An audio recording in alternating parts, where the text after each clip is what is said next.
Isang pinagpalang araw sa inyong lahat. Tayo po'y magninilay sa salita ng Diyos, ang pinagmumulan ng awa ng ating buhay, ang salitawa.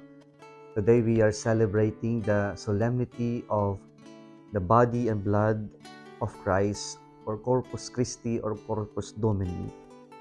Marami po tayong pwedeng mapagnilayan sa araw na ito tungkol po sa napakahalagang regalo ng Diyos sa atin, ang kanyang sarili sa banal na Eucharistia. At sa salitang Eucharistia pa lang, pwede na po tayong magnilay na ito ay pasasalamat. Pasasalamat sa biyaya ng Diyos na kanyang pag-aalay ng kanyang sarili. At ito naman po ang pinupunto ng ating mga pagbasa sa araw na ito, tungkol po sa pag-aalay ng Diyos ng kanyang sarili para tayong lahat ay kanyang manarish, tayong lahat ay mabigyan ng kalakasan sa ating paglalakbay dito sa ibabaw ng mundo. Muli sa araw po na ito mga kapatid, nais ko pong i-focus ang ating attention sa pagninilay natin sa Eucharistia bilang isang memorial o pag-alala. Na ito po yung ating nakita sa ating ikalawang pagbasa ngayon mula sa first letter of St. Paul to the Corinthians. At ito yung ating pinakamaagang record patungkol po sa consecration words or consecratory words sa banal na misa natin, na kung saan narinig marahil ni San Pablo sa mga apostol ang mga salitang ginamit ni Jesus on the night of their Last Supper when Jesus instituted the Holy Eucharist. Sabi ng ating ikalawang pagbasa ngayon, wherever you drink it, do it in memory of me. Do it in remembrance of me. Na ang banal na misa, ang Eucharistia, ay ang pag-alala natin sa Diyos. Pero ang pag-alala po na ito, yung ginamit po na salita na Grego ay anamnesis. O yung equivalent nito sa Hebrew ay zakar o sekoron, na ang remembering sa scripture o banal na kasulatan ay hindi lamang yung pag-alala sa nakaraan na nangyari, ngunit ang pag-alala sa banal na kasulatan ay pagsasagawa muli, yung making present.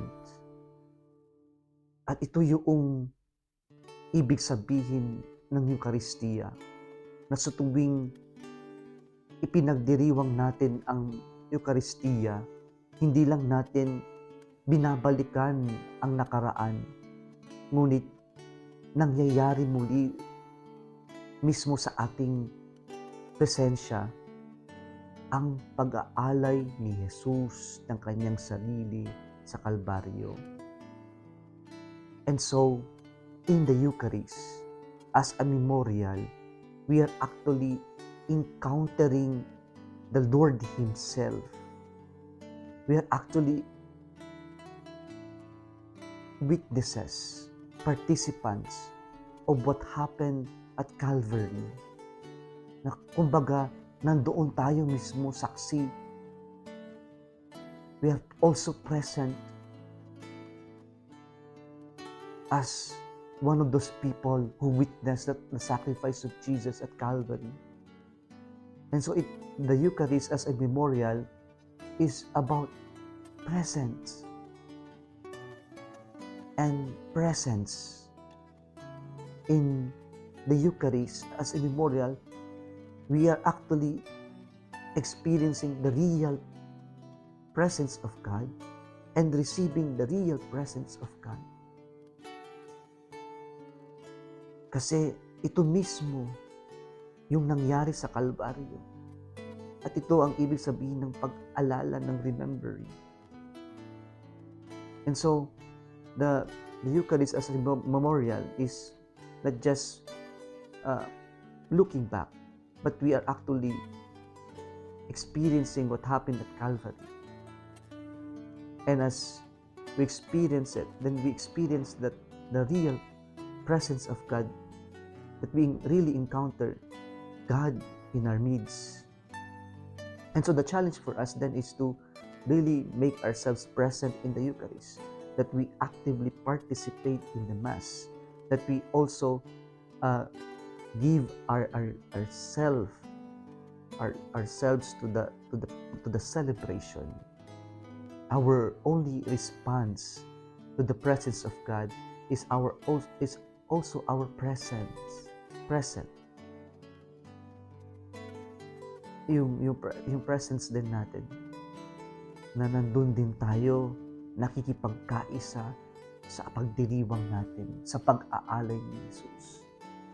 Siguro napakagandang hamon din sa atin na kung ang Diyos nag-alay ng kanyang sarili, nararapat din na ibigay din natin ang ating sarili. Kung you imagine, in just an hour for a week, ito lang naman yung hinahangad ng Panginoon para sa atin. Ito lang naman yung kanyang parang request niya para sa atin, yung maibigay din natin kahit isang oras man lamang ang ating sarili sa Kanya. Yun po ang anamnesis. It's about presence. Pangalawa, yung pag-alala hindi lamang yung making present and about presence, but it is also about being part of the body of Christ o yung communion natin.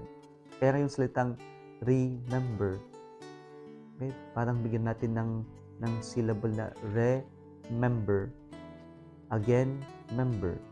And so when we celebrate the Mass, we become member of the body of Christ. We receive Jesus in communion, the body of Christ, and we who receive the body of Christ become part of the body of Christ. Sana po, ito yung pagkakaisa na maramdaman natin, that our bond is not an occasion, but our bond is Jesus Himself. He is our bond. He unites us. He makes us one. And so when we receive Jesus who is broken, yung membership na ito, yung remembering na ito is also making us whole. Okay? Jesus who is broken and whom we receive in communion makes us whole in our brokenness. Our shattered self is made whole in the broken body of Christ in communion. The one who allowed Himself to be broken now makes us whole, heals our brokenness. Panghuli po na konsepto ng remembering is when we remember something because of a signpost. May palatandaan tayo. At ganun din po ang banal na misa. It's a signpost of our future glory. That this is what we will do in heaven, in our future glory. It is about worshiping God daily. And so, every time we receive and celebrate the Eucharist, we are actually given that signpost of what we will expect in the future, of what we will do in heaven, in the kingdom of God.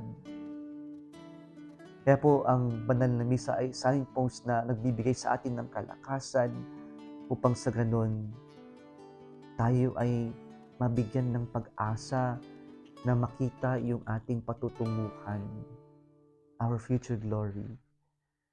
And so, it is a pledge of future glory.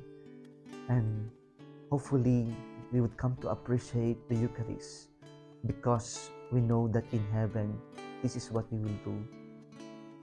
It is about worshiping God and thanksgiving, just like what we are doing in the Eucharist. Kung nagustuhan mo ang video na ito, huwag kalimutang mag-like, i-share at mag-subscribe sa Salitawa Facebook page and YouTube channel. Bilisang pinagpalang araw sa inyo.